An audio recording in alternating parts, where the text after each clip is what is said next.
O senador Stevenson deu uma verdadeira aula de moral ao falar sobre o incidente que ocorreu em Paraisópolis.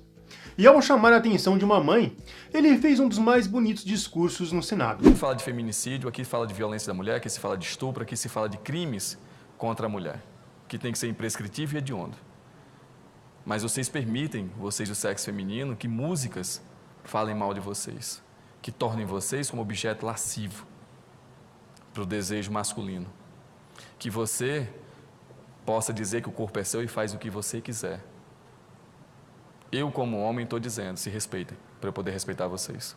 Mas esse é o reflexo da cultura, senador Girão. É uma cultura que a gente quer acabar através de lei. Não se quebra uma cultura com lei, não. Se quebra uma cultura com consciência e educação. Então, vocês, mulheres, se valorizem. Com certeza, os homens vão... O senador Stevenson deu uma verdadeira lição de moral. Afinal, a roupa não define o caráter de uma mulher, mas uma mulher de caráter define a sua roupa. Mas antes de passar a cobertura do discurso do senador Stevenson, vamos falar de Paraisópolis. Afinal, você deve estar se perguntando o que a moral tem a ver com o que ocorreu. Ou melhor, o que isso tem a ver com a política? Bom, e a resposta é tudo. O que aconteceu em Paraisópolis é o reflexo claro de que governos que não sabem distinguir liberdade de libertinagem correm o risco de promover grandes males à humanidade. Criadores de polêmica, os jornais, é claro, estão dando destaques à consequência, e não à causa.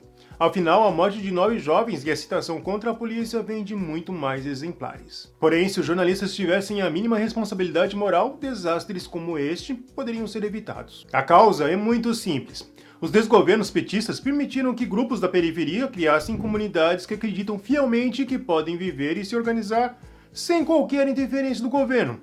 Ou pior, acreditam que eles sejam um novo governo, como é o caso do PCC. O baile funk, onde morreram 9 pessoas pisoteadas, conhecida pela sigla 17, é um dos maiores de São Paulo e chega a reunir até 5.000 pessoas. Talvez alguns se lembrem do caso da Boate Kiss, onde muitos jovens morreram por falta de estrutura do local. Por isso, regras de segurança são importantes. E para haver regras, deve haver uma lei e uma ordem para poder cumpri-las. Na Boate Kiss, não foi apenas os jovens que sofreram. Ao menos 6 pais morreram em decorrência de doenças que foram relacionadas à perda de seus filhos. Isso reforça como a participação dos pais na educação é um elo fundamental. Mas quem era o organizador do baile funk em Paraisópolis? E a resposta é ninguém. Podemos até citar certos líderes da comunidade, mas a verdade é que a iniciativa era quase espontânea e totalmente descentralizada. Infelizmente, na era petista, certas áreas foram criadas sem qualquer estrutura, como no caso do Rio de Janeiro, dominado aí pelo PSOL, cujos bailes de funk promovem todo tipo de atos imorais, que incluem pancadaria gratuita, prostituição e drogas. No caso do baile funk 17 em Paraisópolis, São Paulo, com um aumento exponencial de participantes, a situação saiu do controle. A festa na rua, que movimentou o comércio local de bebidas, drogas e prostituição, começou a ocorrer com muita frequência, todas as semanas, de quinta a domingo. Hoje, o baile virou uma das principais formas de renda da favela, que se estabeleceu como uma prima próxima a Sodoma. Tanto que a região passou a ser desvalorizada, já que seria impossível morar próximo, seja pelo barulho, pela prostituição ou pelas drogas. E quando a festa passava dos limites e restringia o direito de outros, a polícia sempre era acionada. Porém, não é fácil para os policiais enfrentarem uma comunidade alcoolizada e entorpecida de milhares de pessoas. E é aí que as merdas acontecem. No local houve troca de tiros.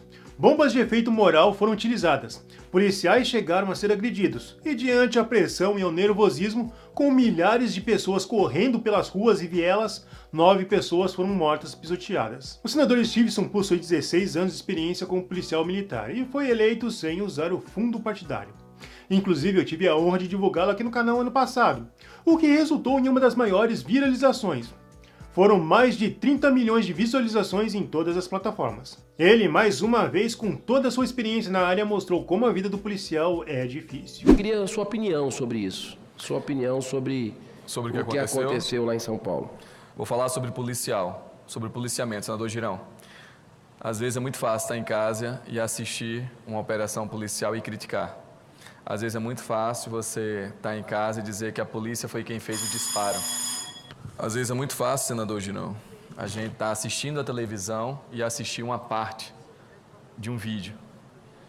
Muitas vezes a gente não sabe o que é que um policial passa. Por 16 anos de polícia, eu posso lhe dizer com toda franqueza que a vida de um policial não é fácil. Ele não atua quando tem paz.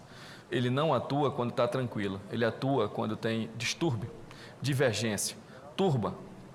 As pessoas que gostam de criticar a vida dos policiais, a vida dos professores, quem gosta de ficar dando pitaco, que não sabe o que é ser um policial militar no país, onde não se reconhece a profissão, onde se ganha pouco, onde se vive sob estresse, onde sempre ele é o culpado, onde não se sabe, tem abuso? Pode ser. Tem maus policiais? Pode ser. Mas por que você não faz um concurso e vai ver o que é ser um policial? O senador Stevenson também chamou a atenção de uma mãe que estava na galeria e discursou de forma brilhante, mostrando a importância de fiscalizarmos e colocarmos limites para os nossos filhos. Fiscalizar essas crianças que eu estou vendo aqui no plenário hoje, que sejam bem-vindos, viu? A senhora é mãe? Dos dois ou de um só? Pois é. A gente está conversando aqui, o senador Girão, do Ceará, justamente sobre o senador Stevenson e o senador Girão, sobre o cuidado que a senhora deve ter, que os pais que estão ouvindo agora, pelo rádio, pela TV, com seus filhos. Porque, com certeza, um só descuido, uma falta só de cuidado, ou uma falta só de fiscalização, a senhora vai perder para o pior mal que tem na sociedade hoje. Se chama maconha, crack, cocaína, bebida alcoólica, cigarro. Tudo tem um início. O pai e a mãe que está me ouvindo, o pai principalmente, senador Girão, não precisa dar bebida alcoólica para o filho menor de idade para provar que é macho, não. Isso acontece muito no Nordeste. O pai, para provar que o filho é macho, não precisa levar ele num cabaré ou num prostíbulo menor de idade. O pai, muitas vezes, para provar que o filho tem que ser sexo masculino, macho, não precisa submeter o filho a isso, não. E é o que eu vejo na nossa cultura. E uma vez eu citei isso durante uma palestra, uma mãe se revoltou quando eu disse: mãe, se a senhora usa roupas curtas, se a senhora gosta de determinadas atividades ou de músicas, a senhora não faça isso com a sua criança, porque ela não é o seu reflexo. Dê a ela uma boa educação, uma boa postura. Primeiro, eu vou repetir o que minha mãe fazia comigo, quando eu era mais novo. Quando eu saía de casa e voltava. Primeiro, isso é para as mães e para os pais, viu? Minha mãe me cheirava do pé à cabeça. Minha mãe ia nos bolsos da minha bermuda, da minha calça, ver o que tinha dentro dos bolsos. Se eu tinha algum objeto que não era meu. Se tinha algum vestígio de algo. Então, eu não podia beber, não podia fumar, não podia fazer nada, porque eu passava por uma vistoria quando chegava em casa. Eu digo isso porque não faz muito tempo, não. Eu tinha até os 19 anos, minha mãe fez isso comigo. Se a minha mãe estiver me assistindo, mãe, obrigado, viu? Que hoje eu sou o ser humano que eu sou pela fiscalização que a senhora fez comigo. Quando logo a gente ia fazer uma abordagem, aquela turma que estava sentada numa praça ou que estava ali em atitude praticamente suspeita ou não, a abordagem policial não funciona só para atitude suspeita, e sim para fazer uma busca, procurar algo que a pessoa possa estar carregando. Então não é um desrespeito ao cidadão, e sim uma segurança até para ele mesmo, para a sociedade.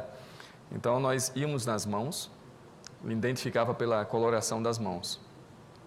Mão amarelada é maconha, mão escurecida já expliquei que era o crack, né? Porque o barato do crack, o lance do crack é o primeiro trago, depois você apaga aqui na marica para fumar de novo. Então as mães, os pais, olham os dedos dos filhos.